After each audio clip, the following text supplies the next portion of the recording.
नमस्कार। मेरे प्यारे देशवासियों, आज मैं अपनी बात की शुरुआत एक वेद वाक्य के साथ करना चाहता हूं। कृतं में दक्षिणे हस्ते जयो में सव्य आहितः। इस बात को भारत के संदर्भ में देखें तो बहुत सीधा साधा अर्थ यही है, हमारे देश ने एक तरफ कर्तव्य का पालन किया तो दूसरी तरफ उसे बड़ी सफलता भी मिली। कल 21 अक्टूबर को भारत ने 1 बिलियन 100 करोड़ वैक्सीन डोज का कठिन लेकिन असाधारण लक्ष्य प्राप्त किया है। इस उपलब्धि के पीछे 130 करोड़ देशवासियों की कर्तव्य शक्ति लगी है। इसलिए ये सफलता भारत की सफलता है, हर देशवासी की सफलता है। मैं इसके लिए सभी देशवासियों को हृदय से बधाई देता हूं। साथियों, 100 करोड़ वैक्सीन डोज ये केवल एक आंकड़ा नहीं है, ये देश के सामर्थ्य का प्रतिबिंब है, इतिहास के नए अध्याय की रचना है। ये उस नए भारत की तस्वीर है जो कठिन लक्ष्य निर्धारित कर उन्हें हासिल करना जानता है। ये उस नए भारत की तस्वीर है जो अपने संकल्पों की सिद्धि के लिए परिश्रम की पराकाष्ठा करता है। साथियों, आज कई लोग भारत के वैक्सीनेशन प्रोग्राम की तुलना दुनिया के दूसरे देशों से कर रहे हैं।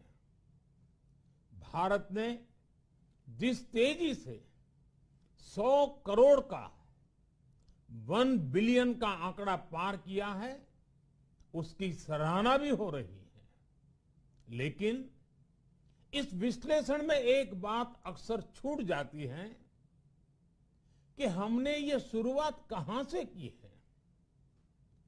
दुनिया के दूसरे बड़े देशों के लिए वैक्सीन पर रिसर्च करना, वैक्सीन खोजना, इसमें दशकों से उनकी महारत है, एक्सपर्टाइज थी। भारत अधिकतर इन देशों की बनाई वैक्सीनेशन पर ही निर्भर रहता था, हम बाहर से मंगवाते थे। इसी वजह से जब 100 साल की सबसे बड़ी महामारी आई तो भारत पर सवाल उठने लगे, क्या भारत इस वैश्विक महामारी से लड़ पाएगा? भारत दूसरे देशों से इतनी वैक्सीन खरीदने का पैसा कहां से लाएगा? भारत को वैक्सीन कब मिलेगी? भारत के लोगों को वैक्सीन मिलेगी भी या नहीं? क्या भारत इतने लोगों को टीका लगा पाएगा कि महामारी को फैलने से रोक सके? भांति भांति के सवाल थे। लेकिन आज ये 100 करोड़ वैक्सीन डोज हर सवाल का जवाब दे रहा है। भारत ने अपने नागरिकों को 100 करोड़ वैक्सीन डोज लगाई है और वो भी मुफ्त, बिना पैसा लिए। साथियों, 100 करोड़ वैक्सीन डोज का एक प्रभाव ये भी होगा कि दुनिया अब भारत को कोरोना से ज्यादा सुरक्षित मानेगी। एक फार्मा हब के रूप में भारत को दुनिया में जो स्वीकृति मिली हुई है, उसे और मजबूती मिलेगी। पूरा विश्व आज भारत की इस ताकत को देख रहा है, महसूस कर रहा है। साथियों, भारत का वैक्सीनेशन अभियान सबका साथ, सबका विकास, सबका विश्वास और सबका प्रयास का सबसे जीवंत उदाहरण है। कोरोना महामारी की शुरुआत में ये भी आशंकाएं व्यक्त की जा रही थी कि भारत जैसे लोकतंत्र में इस महामारी से लड़ना बहुत मुश्किल होगा। भारत के लिए, भारत के लोगों के लिए ये भी कहा जा रहा था कि इतना संयम, इतना अनुशासन यहां कैसे चलेगा। लेकिन हमारे लिए लोकतंत्र का मतलब है सबका साथ। सबको साथ लेकर देश ने सबको वैक्सीन, मुफ्त वैक्सीन का अभियान शुरू किया। गरीब, अमीर, गांव, शहर, दूर सुदूर, देश का एक ही मंत्र रहा कि अगर बीमारी भेदभाव नहीं करती तो वैक्सीन में भी भेदभाव नहीं हो सकता। इसलिए यह सुनिश्चित किया गया कि वैक्सीनेशन अभियान पर वीआईपी कल्चर हावी न हो। कोई कितने ही बड़े पद पर क्यों न रहा हो, कितना ही धनी क्यों न रहा हो, उसे वैक्सीन सामान्य नागरिकों की तरह ही मिलेगी। साथियों, हमारे देश के लिए ये भी कहा जा रहा था कि यहां ज्यादातर लोग टीका लगवाने के लिए आएंगे ही नहीं। दुनिया के कई बड़े विकसित देशों में आज भी वैक्सीन हेजिटेंसी एक बड़ी चुनौती बन गई है। लेकिन भारत के लोगों ने 100 करोड़ वैक्सीन डोज लेकर ऐसे लोगों को निरुत्तर कर दिया है। साथियों, किसी अभियान में जब सबका प्रयास जुड़ जाता है तो परिणाम अद्भुत ही होते हैं। हमने महामारी के खिलाफ देश की लड़ाई में जन भागीदारी को अपनी पहली ताकत बनाया। फर्स्ट लाइन ऑफ डिफेंस बनाया। देश ने अपनी एकजुटता को ऊर्जा देने के लिए ताली, थाली बजाई, दिए जलाए। तब कुछ लोगों ने कहा था कि क्या इससे बीमारी भाग जाएगी? लेकिन हम सभी को उसमें देश की एकता दिखी, सामूहिक शक्ति का जागरण दिखा। इसी ताकत ने कोविड वैक्सीनेशन में आज देश को इतने कम समय में 100 करोड़ तक पहुंचाया है। कितनी ही बार हमारे देश ने एक दिन में 1 करोड़ टीकाकरण का आंकड़ा पार किया है। ये बहुत बड़ा सामर्थ्य है, प्रबंध कौशल है, टेक्नोलॉजी का बेहतरीन इस्तेमाल है, जो आज बड़े बड़े देशों के पास भी नहीं है। साथियों, भारत का पूरा वैक्सीनेशन प्रोग्राम विज्ञान की कोख में जन्मा है, वैज्ञानिक आधारों पर पनपा है और वैज्ञानिक तरीकों से चारों दिशाओं में पहुंचा है। हम सभी के लिए गर्व करने की बात है कि भारत का पूरा vaccination program science bound, science driven और साइंस बेस्ड रहा है। वैक्सीन बनने से पहले और वैक्सीन लगने तक इस पूरे अभियान में हर जगह साइंस और साइंटिफिक अप्रोच शामिल रही है। हमारे सामने चुनौती मैन्युफैक्चरिंग को लेकर भी थी, प्रोडक्शन को स्केल अप करने की भी थी। इतना बड़ा देश, इतनी बड़ी आबादी, उसके बाद अलग अलग राज्यों में, दूर दराज इलाकों में समय से वैक्सीन पहुंचाना, ये भी किसी भागीरथ कार्य से कम नहीं था। लेकिन वैज्ञानिक तौर तरीकों और नए नए इनोवेशन से देश ने इस चुनौतियों के समाधान तलाश से असाधारण स्पीड से संसाधनों को बढ़ाया गया। किस राज्य को कितनी वैक्सीन कब मिलनी चाहिए, किस इलाके में कितनी वैक्सीन पहुंचनी चाहिए, इसके लिए भी वैज्ञानिक फॉर्मूले के तहत काम हुआ। हमारे देश ने कोविन प्लेटफॉर्म की जो व्यवस्था बनाई है, वो भी विश्व में आकर्षण का केंद्र है। भारत में बने कोविन प्लेटफॉर्म ने न केवल आम लोगों को सहूलियत दी, बल्कि हमारे मेडिकल स्टाफ के काम को भी आसान बनाया। साथियों, आज चारों तरफ एक विश्वास है, उत्साह है, उमंग है। समाज से लेकर इकोनॉमी,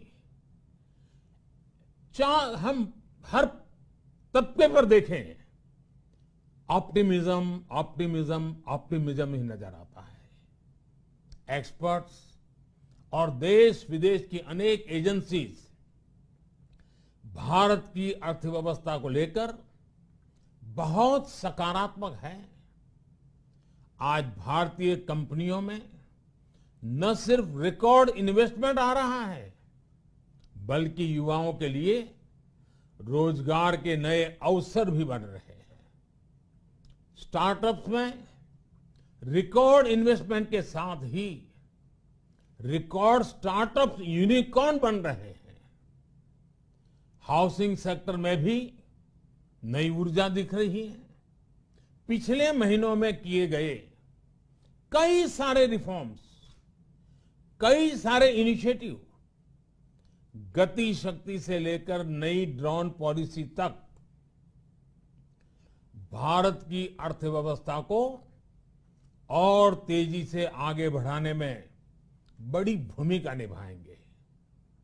कोरोना काल में कृषि क्षेत्र ने हमारी अर्थव्यवस्था को मजबूती से संभाले रखा। आज रिकॉर्ड लेवल पर अनाज की सरकारी खरीद हो रही है। किसानों के बैंक खातों में सीधे पैसे जा रहे हैं। वैक्सीन के बढ़ते हुए कवरेज के साथ साथ आर्थिक सामाजिक गतिविधियां हो, खेल जगत हो, टूरिज्म हो, एंटरटेनमेंट हो, सब तरफ सकारात्मक गतिविधियां तेज हो रही हैं। आने वाले त्योहारों का मौसम इसे और गति देगा और शक्ति देगा। साथियों, एक जमाना था जब मेड इन ये कंट्री, मेड इन वो कंट्री, इसी का बोलबाला था, बहुत क्रेज हुआ करता था। लेकिन आज हर देशवासी ये साक्षात अनुभव कर रहा है कि मेड इन इंडिया की ताकत बहुत बड़ी होती है। और इसलिए आज मैं आपसे फिर ये कहूंगा कि हमें हर छोटी से छोटी चीज जो मेड इन इंडिया हो, जिसे बनाने में किसी भारतवासी का पसीना बहा हो, उसे खरीदने पर जोर देना चाहिए। और ये सबके प्रयास से ही संभव होगा। जैसे स्वच्छ भारत अभियान एक जन आंदोलन है, वैसे ही भारत में बनी चीज खरीदना, भारतीयों द्वारा बनाई चीज खरीदना, वोकल फॉर लोकल, ये हमें व्यवहार में लाना ही होगा। और मुझे विश्वास है सबके प्रयास से हम ये भी करके रहेंगे। आप याद करिए, पिछली दिवाली हर किसी के मन मस्तिष्क में एक तनाव था, लेकिन इस दिवाली 100 करोड़ वैक्सीन डोज के कारण एक विश्वास का भाव है। अगर मेरे देश की वैक्सीन मुझे सुरक्षा दे सकती है, तो मेरे देश का उत्पादन, मेरे देश में बने सामान मेरी दिवाली और भी भव्य बना सकते हैं। दिवाली के दौरान बिक्री की एक तरफ और बाकी साल की बिक्री एक तरफ होती है। हमारे यहां दिवाली के समय, त्योहारों के समय बिक्री एकदम बढ़ जाती है। 100 करोड़ वैक्सीन डोज हमारे छोटे छोटे दुकानदारों, हमारे छोटे छोटे उद्यमियों, हमारे रेहड़ी पटरी वाले भाइयों बहनों, सभी के लिए आशा की किरण बनकर आई है। साथियों, आज हमारे सामने अमृत महोत्सव के संकल्प है, तो ऐसे में हमारी ये सफलता हमें एक नया आत्मविश्वास दिलाती है। हम आज कह सकते हैं कि देश बड़े लक्ष्य तय करना और उसे हासिल करना बखूबी जानता है, लेकिन इसके लिए हमें सतत सावधान रहने की जरूरत है। हमें लापरवाह नहीं होना है। कवच कितना ही उत्तम हो, कवच कितना ही आधुनिक हो, कवच से सुरक्षा की पूरी गारंटी हो, तो भी जब तक युद्ध चल रहा है, हथियार नहीं डाले जाते। मेरा आग्रह है कि हमें अपने त्योहारों को पूरी सतर्कता के साथ ही मनाना है। और जहां तक मास्क का सवाल है, कभी कभी जरा, लेकिन अब तो डिजाइन की दुनिया भी मास्क में प्रवेश चुकी है। मेरा इतना ही कहना है, जैसे हमें जूते पहन करके ही बाहर जाने की आदत लग गई है ना, बस वैसे ही मास्क को भी एक सहज स्वभाव बनाना ही होगा। जिनको अभी तक वैक्सीन नहीं लगी है, वो इसे सर्वोच्च प्राथमिकता दें।